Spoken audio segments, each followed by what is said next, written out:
3 weitere Neuzugänge stehen in der Startelf gegen die zweite Mannschaft vom SC Freiburg. Dazu machen wir heute noch das Spiel gegen 1860 München live. Da gehe ich dann wieder ran an den Controller. Und zwar haben wir einmal eine neue Nummer 1, Malagon, Mexikaner. Wir haben einen Schweden im zentralen Mittelfeld, zentral defensiven Mittelfeld, die Nummer 7 Gustafsson. Und wir haben noch Antuna, die Nummer 8. Auch freier Spieler, auch aus Mexiko. Ich weiß nicht, warum ich die meisten Spieler hier aus Mexiko bekomme. Die mexikanische Liga gibt es ja. Ginczek vorne ist aber immer noch der Fels in der Brandung. Der wird aber auch ähnlich wie Yannon, wie Engin irgendwann auch ersetzt werden. Also wahrscheinlich auch mit Engin schon in diesem Part. Ich bin nämlich noch an einem weiteren Mexikaner dran. Huerta sein Name. Ich finde das sehr faszinierend bei den freien Spielern, wie schnell du gerade als Drittligist damit Geld und Ablöse generieren kannst. Einfach, weil die kosten ja nur ein bisschen Gehalt. Also ein bisschen Gehalt, so 9.000 bis 11.000 Euro. Haben dann aber einen bestimmten Wert, Freigabesumme, Ablösesumme. Also mit den Spielern, die ich bislang verpflichtet habe, da kann ich roundabout 15 bis 20 Millionen auf jeden Fall generieren. Wenn nicht sogar mehr, wenn ich in die Verhandlung reingehe, wenn ich da ein bisschen energischer bin. Das finde ich halt eine ziemlich coole Sache. Und von daher sind wir jetzt gerüstet für die Saison. Wie gesagt, in der einen Saison muss ich quasi alles auf eine Karte setzen, muss da ins Risiko reingehen.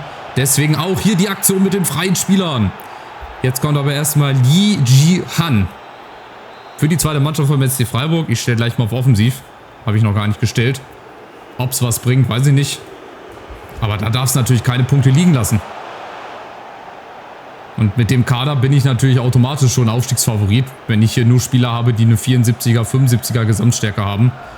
Das ist einfach so, da zähle ich mit zu den Aufstiegsfavoriten. Und ich will ja auch aufsteigen im besten Fall. Dazu müssen aber solche Spiele hier gewonnen werden. Boah, wir haben wieder einen Schuss aufs Tor. 29% Ballbesitz. Das ist wie immer sehr, sehr bemerkenswert. Da ist auch egal, in welcher Liga du spielst. Das ist schon krass, aber komm, wir schaffen das noch in der zweiten Halbzeit. Ginczek vielleicht. Da ist halt das Problem, der ist halt ultra langsam, aber der kann die Bälle nochmal vorne halten, der kann die festmachen. Für die nachrückenden Leute nochmal ein bisschen sparen. Da ist Ginczek. Oh, große Chance. Vielleicht nach einer Ecke. Vielleicht jetzt. Nein. Da bleibt Mai liegen. Nee, apropos Mai und Diekmeyer. Die müssen sich auch ein bisschen verarscht vorkommen. Weißt du, im ersten Spiel gegen Unterhaching waren sie noch mit, ja, einer der besten, so von der Gesamtstärke her. Und zwei Spiele später sind sie es halt nicht mehr. Und wahrscheinlich würde dann Diekmeyer und auch irgendwann Mai auch ersetzt werden durch irgendeinen freier Spieler. Aber dazu muss halt ein guter freier Spieler frei sein. Haha, deswegen heißen sie auch so. Und Ginczek, der hat seinen Torriecher immer noch behalten. Minute 66 der Ausgleich. Also es geht doch. Komm. Noch ein Tor mindestens oben drauf. Und ich bin gespannt, ob das klappt. Also es muss auch klappen. Weil sonst sind die freien Spieler alle nach einem Jahr wieder weg. Und Ginczek, komm, Doppelpack, zieh doch zum Tor. Nein, der legt ab. Der legt ab. Für Antuna. Premierentor. Die haben auch eine Reise hinter sich. Vor 48 Stunden noch in der Heimat gekickt in den Käfigen von Mexico City da auf der Straße. Sich fit gehalten mit Privattrainern hinter verschlossenen Türen. Und dann sind sie hier im Ruhrgebiet gelandet. 3. Liga, Duisburg. Mit, ja, einer der hässlichsten Städte wahrscheinlich. Ich kann es nicht beurteilen. Ich habe es mir immer nur sagen lassen. Und Antuna mit der nächsten Chance. Komm, 5 Minuten sind es noch. Dann wäre das der erste von hoffentlich 2 Siegen, die wir hier heute holen. Komm. Ein Schuss noch. Von Arteaga.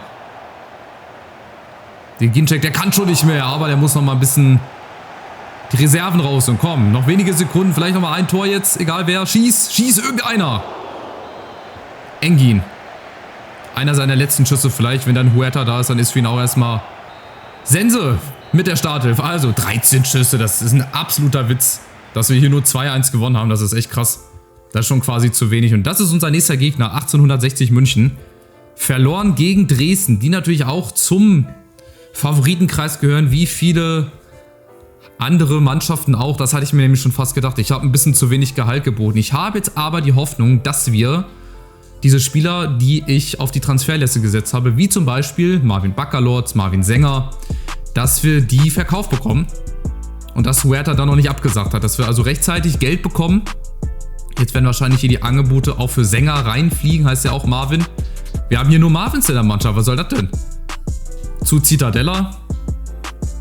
In die Zitadelle der Zeit meinetwegen. Ich zeige euch das gleich mal mit dem Wert, was ich euch gerade gesagt habe. Jetzt habe ich hier noch Roberto Alvarado. Ja, das war auch so ein Ding. Das zeige ich euch gleich. Auch verkaufen. Die können alle weg. Das ist auch ein Spieler, da habe ich mich sehr, sehr geärgert. Der ist bei Celta Vigo gelandet. Freigabesumme von 41,3 Millionen, Wert von 14,5 Millionen.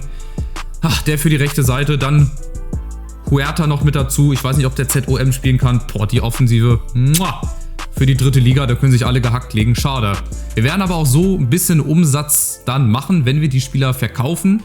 Ich zeige euch das mal kurz in der Teamzentrale. Wenn wir nämlich hier auf Finanzen gehen und dann rechnen wir mal so roundabout. Also hier 9 Millionen, dann aber 18 Millionen roundabout. Dann kommen nochmal 7 oben drauf. Da sind dann schon 25 Millionen. 30 Millionen, 35 Millionen. Also ihr seht, alleine durch die freien Spieler hier, da kann man so viel Umsatz generieren. Ablöse 35 Millionen. Das wäre so, als hätten wir vor Duisburg irgendwie Öl gefunden. Marvin Knoll, wirklich nur Marvins hier, ne? Gut, außer Chenedu, der fällt ein bisschen raus, aber Marvin Sänger, Marvin Knoll, Marvin Baccalords. Duisburg, der Club der Marvins. Wir nehmen alle auf, die Marvin heißen, die leider keine Zukunft mehr haben im Fußball. So, Sänger haben wir verkauft, das ist gut.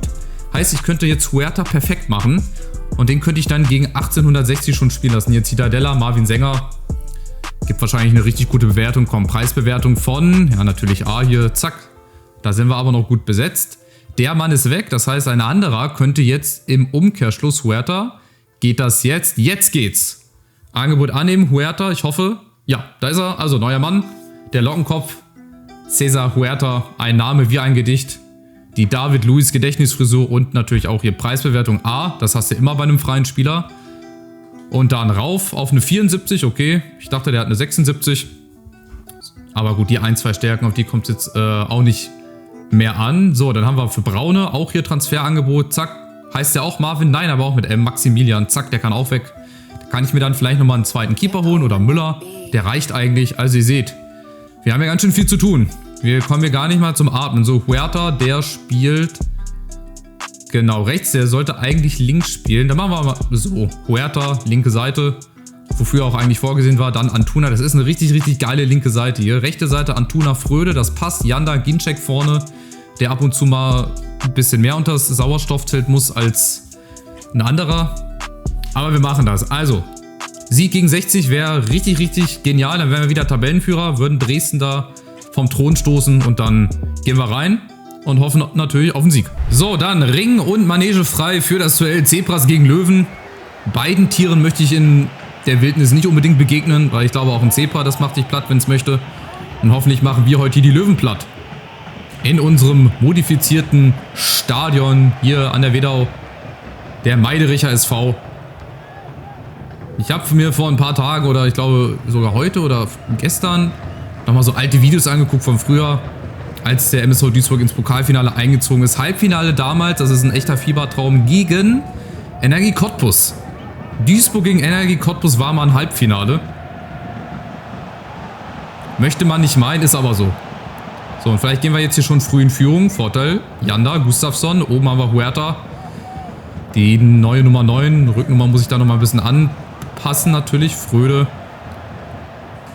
Ja, das wird jetzt hier die meiste Zeit so sein. Gegner steht hinten drin. Wir müssen uns irgendwie da durchkombinieren. Schade. Vorne mit Fröde und Gustafsson im Zusammenspiel. Das, glaube ich, würde ganz gut auch in echt funktionieren. Jetzt haben wir hier Transfer bestätigt von Bilal El Khanous. Habe ich auch mal vorgestellt. Auch ein großartiges Talent. Vielleicht nicht für den MSV Duisburg, aber wenn ihr bei einem Verein seid, der mehr Geld ausgeben kann, dann ist auf jeden Fall Bilal El Khanous auf jeden Fall eine Empfehlung wert. So, Beigewinn, Gustafsson, Janda. Wo ist Ginczek? Den würde ich es halt auch mal gönnen. Der hat so viel Qualität jetzt hinter sich. Mit Huerta, mit Fröde, mit Angula, glaube ich heißt er. Anguna. Ich muss mal hier auf meine mexikanische linke Seite. Hier, Angulu, auch mit A. Alles mit A. Artiaga. So, und Ginczek, lauf durch. Komm, dann kriegst du den Ball. Oh, gut gespielt, gute Annahme. Und schönes Tor. Daniel Ginczek. Der so ein bisschen raussticht, der natürlich mit seiner Erfahrung vorne einfach die Bälle festmachen kann, der auch noch einen guten Abschluss hat. Und die Keeper sind natürlich nicht so überragend. Hier Zebrastreifen, weiß und blau. Huerta mit seinem ersten Assist. Ja, auch er noch vor wenigen Stunden am Flughafen Mexico City hat sich wahrscheinlich Best-ofs vom MSV Duisburg angeguckt. Unter anderem das Pokal-Halbfinale und hat sich gedacht, wow, was für ein geiler Club. die Realität, wenn er jetzt in echt wechseln würde, 4. Liga. Aber so wie es bis dato läuft, bis zu dem Zeitpunkt der Aufnahme, ich glaube, die haben 4 Spiele, 4 Siege. Also es würde mich schon sehr, sehr verwundern, wenn der MSV Duisburg nicht wieder in die 3. Liga aufsteigt, wo sie einfach hingehören. Also Duisburg mindestens 3. Liga, wenn nicht sogar mal wieder 2. Liga. Mal schauen, wer diesen Verein mal wieder in ruhige Fahrwasser fahren kann. Wer da vorangeht. Aber hier in-game läuft es schon mal richtig gut. Das freut mich, Diekmeyer und Mai. Da wird dann auch irgendwann ein Upgrade folgen. Logischerweise. Antuna und jetzt gib ihm. Komm, Diekmeyer, Antuna startet. Kriegt er den Ball? Ja, natürlich, ey. Wie gesagt, 76er Stärke. Der muss sich ja irgendwie mal durchsetzen. Qualitativ. Fairer Zweikampf. Ginczek. Hält wieder den Ball. Oh, für den Hackentrick hat er aber auch 10 Stunden gebraucht. Nächste Chance. Und jetzt macht das vielleicht alleine. Huerta. Nächste Chance. Nächster Eckball. Also es geht nur auf ein Tor. Wir gegen die 2. vom SC Freiburg. Da waren ja auch dann am Ende 13 Schüsse. Aber auch nur 2 Tore. Wir müssen ja eigentlich mehr Tore machen. 2, 3 Dinger mindestens. Und 60, die zähle ich eigentlich auch mit zu den, ja, Aufstiegsfavoriten, zum erweiterten Kreis, zum Top-Favoriten nicht. Da zählt dann schon Dresden und Regensburg und jetzt natürlich auch wir. Also mit der Truppe hier, mit der halben mexikanischen Nationalmannschaft gefühlt, müssen wir einfach aufsteigen. Ist natürlich aber auch ein Druck, ne? Aber man kann natürlich auch den Druck umwandeln in unter anderem Spielfreude. Ja, in Dominanz, das wäre schon ganz geil, aber ich glaube, wichtig war das Mittelfeld und auch die Verteidigung, die ist halt bei den meisten Drittliga-Vereinen wirklich schlecht hier in-game. Wenn du das halbwegs gut hinbekommst, dann hast du eigentlich schon die halbe Miete. Ginczek, oh, schade. Aber so ein Baus, wie gesagt, Ginczek hält die Bälle, verteilt die Bälle vorne richtig gut. Gustafsson, okay, ist schon fast ein bisschen unfair, aber ist ja nicht verboten. Die anderen Mannschaften hätten ja auch mit freien Spielern irgendwie agieren können, haben sie nicht gemacht, weil sie wahrscheinlich auch nicht das Geld haben. So, Diekmeyer allein gegen alle, Verlat kommt dazu. Oh, kein Foul. Oh, schade. Sonst gibt es bei jedem Kontakt irgendwie immer gleich Vorteil oder Foul. Aber halt auch nur gegen uns. So, Zweikampf müssten wir eigentlich auch gewinnen. Ja, das geht ganz easy peasy. Auch wenn jetzt nicht jeder Ball ankommt, aber wie gesagt, das ist schon sehr dominant. Also würde mich nicht wundern, wenn wir hier auch knapp über 60% Ballbesitz schon haben und leider noch nicht das 2. Tor. Das brauchen wir aber so schnell wie möglich. Achtung, Mai und Angulo. Antizipiert, ist da. So, und komm, rechte Seite, macht sich wieder auf den Weg. Unten, oh, Antuna. Schade, wenn der ankommt. Wenn der ankommt und durchkommt, wird es gefährlich. Nächster Zweikampf. Oh, Angulo kommt da nicht rein. Mai, oh, Diekmeyer. Wäre da gewesen, aber unser neuer Keeper. Malongo oder wie der heißt, oder Malunga. Den Namen habe ich noch nicht so drauf. Wie gesagt, viele neue Namen, muss ich mich erst dran gewöhnen. Malagon, naja, irgendwas mit M. Wir haben viele Marvins im Team gehabt, die verkaufen wir jetzt alle. Jetzt holen wir alle Mexikaner hier ran. Nächste Chance. Oh, Diekmeyer. Das war aber der Fehler von Mai, den hätte er nicht so spielen dürfen. Jetzt aufgepasst, Chance. Chance ist da. Achtung, wo ist der Fuß? Da ist der Fuß nicht, aber Malagon. Wie gesagt, hat sich fit gehalten mit einem Privattrainer in Mexiko. Die anderen habe ich alle von der Straße aufgegabelt. Zack, Malagon. So, jetzt vielleicht könnten wir schnell machen über Huerta. Linke Seite gegen Ludewig. Der tut mir so ein bisschen leid, aber gut. Kann ich leider keine Rücksicht drauf nehmen. Ginczek. Hätte den Ball gehalten. Das ist aber auch wichtig. Der schafft dann Räume, dann können die anderen da reinsprinten. Alles okay, alles gut. Es klappt zumindest heute ganz gut, aber ist halt nur ein Tor. Ausgeglichenes Schussverhältnis, Ballbesitz knapp 60%. Wir brauchen einfach ein zweites Tor.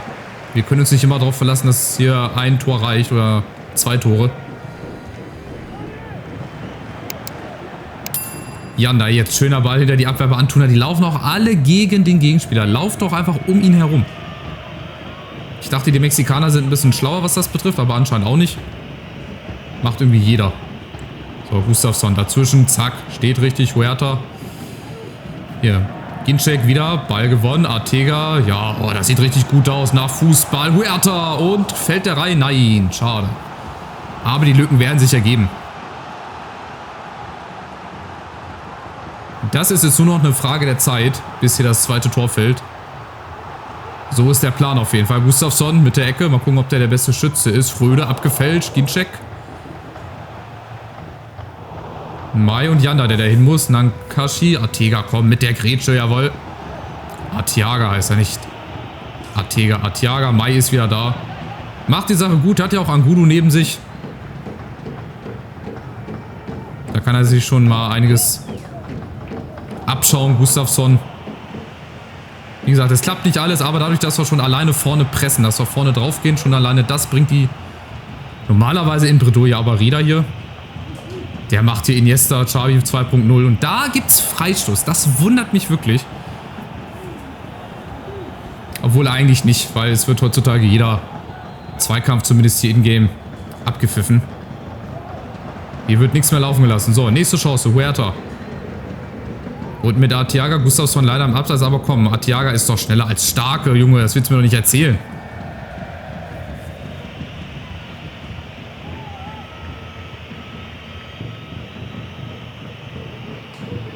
So, da hinten können sie rumspielen, alles gut, die Bälle, die fangen wir eigentlich ab, Angulo. Ja, da hinten können sie hinlaufen, da ist ja nichts, da ist ja niemand. So, nächste Chance, Gustafsson wieder dazwischen. Ich weiß nicht, wie viele Zweikämpfe der heute gewonnen hat, aber es waren auf jeden Fall ein paar und auch wichtige. So, nächste Chance, Antuna. Nicht entgegenkommen, Ginczek nach vorne. Da ist doch die Lücke. Ja, und jetzt muss er da durchkommen. Ja, Ginczek kommt mit der Chance. Das ist dein zweites Tor oder auch nicht. Jetzt ist so die Zeit, wo ich ihn eigentlich hätte auswechseln müssen. Das ist dann aber auch die Zeit, wo er dann auch reinkommen könnte, wenn ich dann noch einen anderen Stürmer habe. Das Geld würde ja dann, theoretisch da sein. Wenn wir hier alle Marvins verkauft bekommen. Jetzt gibt es aber erstmal den Ausgleich. Und da konnte auch Malaga nichts machen. Zu einfach. Zu leicht, zu einfach. Und der kann halt auch nicht jeden Ball halten. Und dann, ja, muss er auch mal hinter sich greifen. Und das ist die Scheiße. Wenn du halt kein zweites Tor machst, dann gibt es auch ganz schnell mal den Ausgleich. Aber wir haben noch so viel Zeit. Wir können das noch machen. Antuna. Jetzt muss aber irgendeiner in die Mitte, wie zum Beispiel ein Ginczek. Wo ist er? Da ist er. Lässt sich wieder fallen. Ja, allein gegen alle. Bietet sich ja keiner an, ne? Fröde ist da. Antuna. Wieder Fröde. Ginczek unten. Nein. Das war nicht gut, aber Fröde setzt nach. Komm, Huerta hinterläuft. Schön gemacht. Und jetzt aus Spitzenwinkel. Nicht schlecht. Ich mache jetzt mal einen anderen Schützen. Ich glaube, Gustafsson, der muss mehr in die Mitte rein. Huerta, Diekmeyer, aber ich glaube, das kann kein anderer. Außer Angulo. Komm, der ist Linksverteidiger. Der muss den mal reinziehen zum Tor. Und jetzt ein schönes Ding auf Fröde. Da ist es doch. Unterkante Latte, 2-1. Die Löwen wieder ein bisschen gebändigt. Und jetzt müssen wir natürlich nachlegen. Sofort ein drittes hinterher.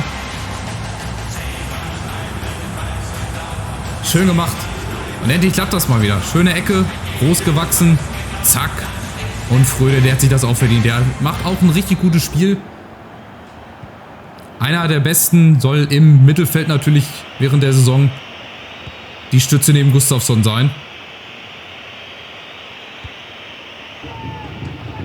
Jetzt sind halt diese Problemzonen, die wir noch haben.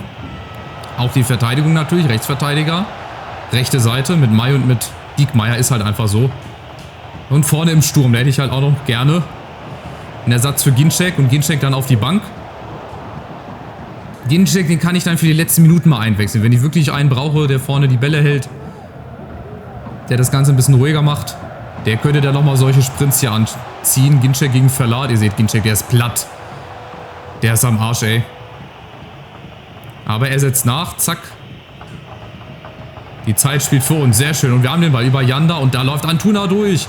Antuna, was ist das denn? Ich wollte den lupfen. Das war ein Lupfer. Junge, was machst du denn? Also wenn ich es nicht besser wüsste, würde ich sagen, da ist Wettbewerbsverzerrung, da ist die Wettmafia mit im Spiel. Also wenn sowas in echt passiert, das ist schon mal ein Indiz, dass die mexikanische Wettmafia wahrscheinlich dafür engagiert wurde. Ja, muss ich einfach normal reinmachen. Egal. Nächste Chance, Antuna. Jetzt aber, komm. Jetzt ist er weg. Gegen Steinhardt. Antuna, wer kommt? Machen wir alleine aus dem Winkel. Antuna, fast durch die Beine. 5 Minuten noch. Und ich glaube, da müssen wir jetzt nicht mehr wechseln.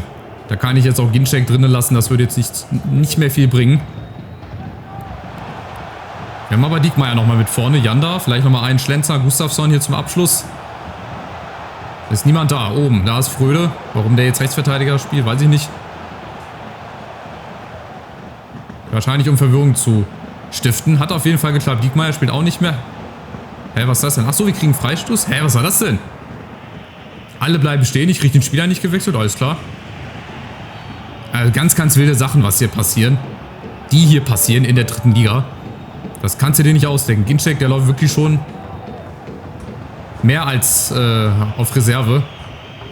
Gefühlt auf allen Vieren. Der kann sich gar nicht mehr halten. So, trotzdem noch. Die letzten Minuten irgendwie überstehen. Die letzten Sekunden. Nachspielzeit ist schon angebrochen.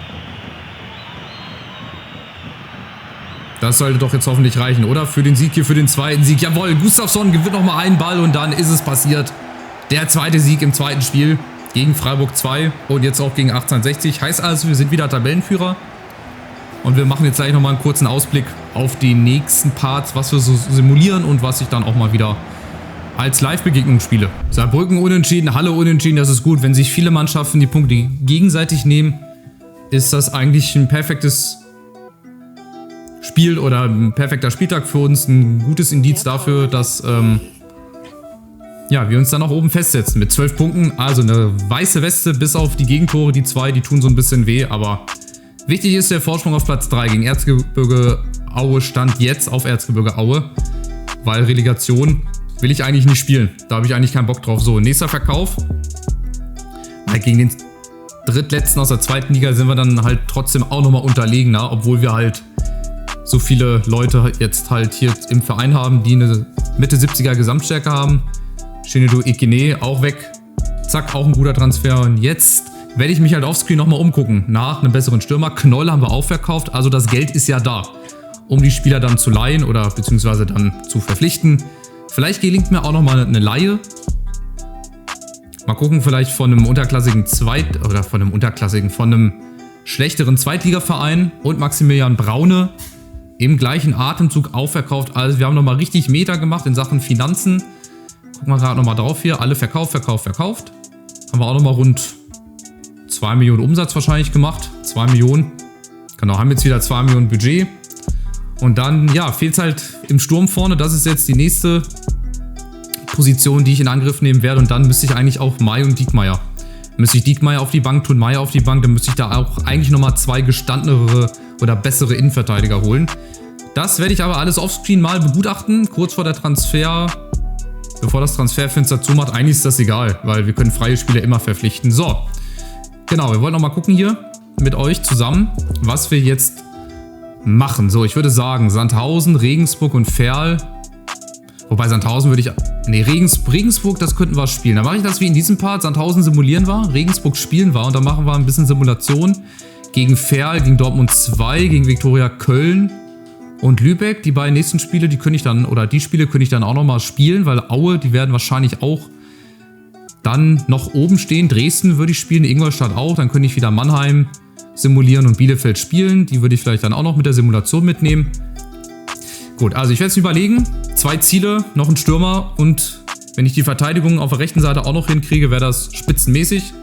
Und dann geht's rein, ja, gegen Sandhausen und gegen die anderen Teams. Also macht's gut, bis zum nächsten Part. Danke fürs Zuschauen. Ciao, ciao.